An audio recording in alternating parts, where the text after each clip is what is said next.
Hello friends, welcome to Sanjeevani prep. और आज का जो टॉपिक है हमारा वो क्या है? स्किज़ोफ्रेनिया। ठीक है, स्किज़ोफ्रेनिया ये क्या होता है? हमारा एक मेंटल डिसऑर्डर होता है जिसको हम क्या बोलते हैं? पागलपन बोलते हैं। ठीक है, हिंदी में पागलपन बोलते हैं मोस्टली। तो देखो, सीजोफ्रेनिया इसका मतलब होता है, सीजो का जो होता है इसका मतलब क्या होता है? पूरे वर्ड का इसका मतलब होता है स्प्लिट माइंड। स्प्लिट मतलब फैल जाना, बांट देना माइंड को। ठीक है, तो अगर इससे अच्छी टर्म में बोले जो हम नॉर्मली यूज़ करते हैं, अगर कोई बंदा है वो एबनॉर्मल बिहेव कर रहा है, ठीक है, सो हम बोलते हैं कि डबल माइंडेड पर्सन है। ठीक है, क्या बोलते हैं हम? Double minded.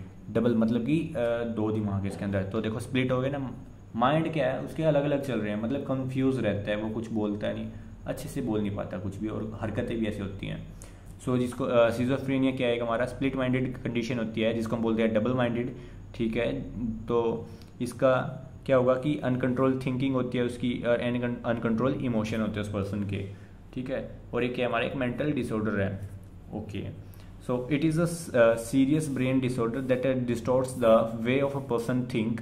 ठीक है, मतलब कि डिस्टॉर्ट कर देता है उसको, बदल देता है पर्सन के सोचने और बोलने के तरीके को। कि देखो क्या कर देता है? डिस्टॉर्ट कर देता है वे ऑफ पर्सन थिंक, कैसे वो सोचता है, कैसे वो एक्ट करता है, और जो उसके एक्सप्रेस इमोशंस जो होते हैं वो गलत जगह पे गलत इमोशन दे रहा है। ठीक है, तो वो होते हैं जैसे कि जहाँ पे किसी की डेथ हो गई है और वहाँ पे वो रोने के बजाय हंस रहा है।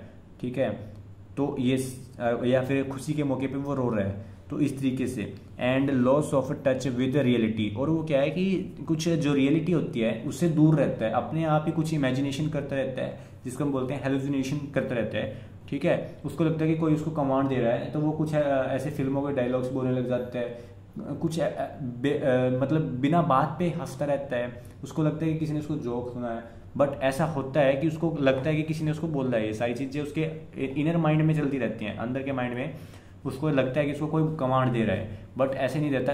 ये क्यों है? ये क्यों होता है हमारा? क्योंकि हमारा जो यहाँ पे भी क्या होता है, हमारे न्यूरोट्रांसमीटर का इम्बैलेंस होता है। ठीक है ना, तो देखो, जो न्यूरोट्रांसमीटर होता है वो हमारा डोपामिन होता है। इस केस में सबसे ज़्यादा डोपामिन जो होता है उसकी इम्बैलेंस, और भी न्यूरोट्रांसमीटर होते हैं जिसका डिसबैलेंस होता है, बट स्पेसिफिकली देखा जाए तो डोपामिन की वजह से होता है। ठीक है, तो देखो कॉज देखते हैं इसके। अब कॉजेज, सबसे पहला कॉज है हमारा जेनेटिक। ठीक है, जेनेटिक्स भी हो सकता है, और brain chemistry, disbalance of certain chemicals, neurotransmitter बोलते हैं जिनको हम, लाइक डोपामिन। उसके बाद क्या हमारा ब्रेन एबनॉर्मेलिटी। ठीक है, ब्रेन में कोई भी डैमेज हुआ है, एबनॉर्मेलिटी हुई है, तो उसकी वजह से हो सकता है। Environmental, highly stressful situation. ठीक है, टॉक्सिन्स और वायरल इन्फेक्शन, ब्रेन में हमारा कुछ टॉक्सिसिटी हो जाती है ब्रेन में। ठीक है, और कुछ वायरल इन्फेक्शन जो होते हैं हमारे ब्रेन को अफेक्ट कर देते हैं। हाईली स्ट्रेस सिचुएशन होती है जो ब्रेन को एक इफेक्ट कर सकती है, तो ये होते हैं हमारे एनवायरमेंटल कॉजेज। ठीक है, चार होते हैं जेनेटिक, ब्रेन केमिस्ट्री मतलब कि न्यूरोट्रांसमीटर का इम्बैलेंस है, और तीसरा होता है हमारा ब्रेन एबनॉर्मेलिटी, जो ब्रेन के अंदर कुछ भी डैमेज होगा, कुछ भी एबनॉर्मल फंक्शनिंग हो, जिससे वो क्या करेगा? हमारे न्यूरोट्रांसमीटर का ही इम्बैलेंस करेगा। ठीक है, एनवायरमेंटल फैक्टर्स, टॉक्सिन्स और वायरल इन्फेक्शंस, तो वो भी इसी तरीके से होता है। ठीक है, as no specific cause is known. देखो, as no specific cause is known but brain abnormal structure, genetic, environmental play a role. ठीक है, तो हमारा जो एबनॉर्मल स्ट्रक्चर होता है ब्रेन का, जेनेटिक्सली एनवायरमेंट क्या है? प्ले करते हैं एक इंपॉर्टेंट रोल, किसके केस में? इसको कोज करने में। ठीक है, उसके बाद देखो, but brain chemistry, brain chemistry मतलब कि जो इम्बैलेंस होता है हमारा, इम्बैलेंस होता है ना, इम्बैलेंस होता है। ठीक है, imbalance of neurotransmitter like a dopamine. Dopamine क्या होता है हमारा? इंक्रीज हो जाता है, एक्सेस अमाउंट में होता है डोपामिन। ठीक है ना, तो फिर जिसकी वजह से क्या होगा? ये सारे सिम्टम्स दिखेंगे हमने उसके अंदर। सिम्टम्स देखते हैं अभी किसके? डिप्रेशन के। तो देखो, डिप्रेशन के सिम्टम्स क्या होगा? डिल्यूजन्स क्या होंगे? मतलब कि false ideas, they think they are famous identity और दे आर पनिश्ड। ठीक है, वो उनको लगता है कि वो फेमस आइडेंटिटी है, मतलब कि उनके फॉल्स इल्यूशन होते हैं, वो कुछ गलत सोचते हैं। ठीक है, उनको लगता है कि वो बहुत ही ज़्यादा फेमस, प्रसिद्ध आइडेंटिटी हैं, और उनको लगता है कि वो पनिश्ड किए गए हैं, उनको कोई उनके साथ बुरा व्यवहार कर रहा है, तो उनको ऐसे ऐसे थॉट्स आते रहते हैं, तो इसको बोलते हैं डिल्यूजन्स। ठीक है, उसके बाद है हेलुसिनेशंस।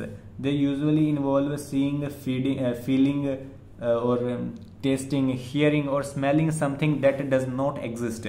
ठीक है, तो उनको मैंने वही बात बोली थी ना कि जो उनको लगता है कि इनको कोई कमांड दे रहा है, वो किसी भी तरीके से हो सकती है, बोलने की या फिर सुनने की। ठीक है ना, सो ये सारी उनको मिलती हैं जो कि एग्जिस्ट ही नहीं करती हैं इन रियलिटी।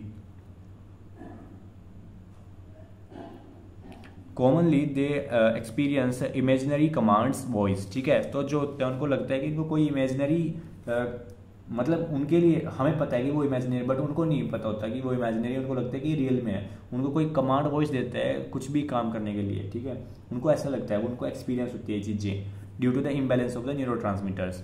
उसके बाद क्या है, डिसऑर्डर्ड स्पीच एंड बिहेवियर। और क्या होगा कि वो अच्छे से बोल नहीं पाएगा, कुछ भी ढंग से नहीं बोल पाएगा, एबनॉर्मल बिहेवियर करेगा, जो करना चाहिए, जो अच्छे से बिहेव करना चाहिए वो नहीं कर पाएगा एट राइट सिचुएशन।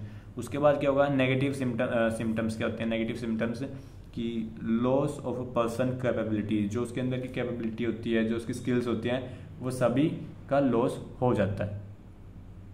ठीक है, सो देखो अब लास्ट हमारा क्या है, पैथोजेनेसिस। तो जो हमारे इसके कॉज होते हैं ना, तो वही हमारे क्या होते हैं, इसकी पैथोजेनेसिस होती हैं। So cause factors are main pathogenesis. Like first क्या हमारा, dysfunctioning of pre frontal cortex. ठीक है, प्री फ्रंटल कॉर्टेक्स क्या बोले इसने, बताता हूँ अभी। लाइक ये हमारा ब्रेन है। ठीक है, ये हमारा क्या है, ब्रेन, ये हमारा ब्रेन है। तो जो ब्रेन का सबसे आगे वाला हार्ट पार्ट होता है, सो देखो डिसफंक्शनिंग ऑफ प्री फ्रंटल जो होती है हमारी फ्रंटल, ठीक है, फ्रंट वाला जो हमने पढ़ा था ना, बोन्स में भी होती है हमारी फ्रंटल बोन। तो ये फ्रंटल पार्ट जो होता है इसको बोलते हैं हम फ्रंटल। तो इसका भी जो सबसे आगे वाला होता है प्री। ठीक है, तो जो ये पार्ट होता है ना हमारा, ये रिस्पॉन्सिबल होता है हमारे डिसीजन मेकिंग के लिए, प्रॉब्लम सॉल्विंग के लिए और सोशल बिहेवियर के लिए। ठीक है ना, ये वाला पार्ट ब्रेन का जिसको हम क्या बोलते हैं, प्री फ्रंटल कॉर्टेक्स। ठीक है, कॉर्टेक्स होती है हमारी ब्रेन में ऐसे टेम्परल इस तरीके से। ठीक है ना, सो जो हमारा प्री फ्रंटल होता है इसके अंदर क्या होता है, ब्रेन की एबनॉर्मल फंक्शनिंग होती है इसके अंदर। एबनॉर्मलिटी इन ब्रेन की एक्टिविटी में associated with decision making, problem solving, social behaviour. तो ठीक है, तो ये सारी चीज़ होती है कि वो अच्छे से डिसीजन भी नहीं ले पाता है, अच्छे से कोई प्रॉब्लम सॉल्व नहीं कर पाता है, और जो उसका सोशल बिहेवियर होता है वो भी बहुत ज़्यादा एबनॉर्मल होता है, जिसको हम पागल बोल देते हैं। ठीक है ना, तो वो किसी वजह से होता है, जो हमारी प्री फ्रंटल लोब होती है इसमें अफेक्ट आने की वजह से, इसकी एबनॉर्मल फंक्शनिंग की वजह से। सेकंड क्या हमारा, brain abnormal structure change in the brain of hippocampus. अब जैसे कि हमारा ब्रेन ये है ना, तो ब्रेन का एक पार्ट होता है यहाँ पे जिसको हम बोलते हैं हिपोकैम्पस। ठीक है, तो जो हमारा हिपोकैम्पस होता है इसके अंदर कोई चेंज आ जाना, ठीक है, लाइक दिस, यहाँ पे कोई भी डैमेज हो जाना हिपोकैम्पस के अंदर, तो ये पार्ट जो होता है हमारा हिपोकैम्पस वाला होता है ब्रेन का। ठीक है ना, तो इसके अंदर कोई भी चेंज आना तो वो क्या कर सकता है, हमारे इसको कोज कर सकता है, ये सारी चीज़ें कर सकता है हमारा डिसीजन मेकिंग में, प्रॉब्लम सॉल्विंग में, सोशल बिहेवियर, उसका एक्ट करने का तरीका, उसके एक्सप्रेशन का तरीका सब चेंज हो सकता है। ठीक है, और लास्ट वन और थर्ड वन क्या हमारा, न्यूरोट्रांसमीटर इम्बैलेंस। तो जो हमारे न्यूरोट्रांसमीटर होते हैं उनका इम्बैलेंस होगा।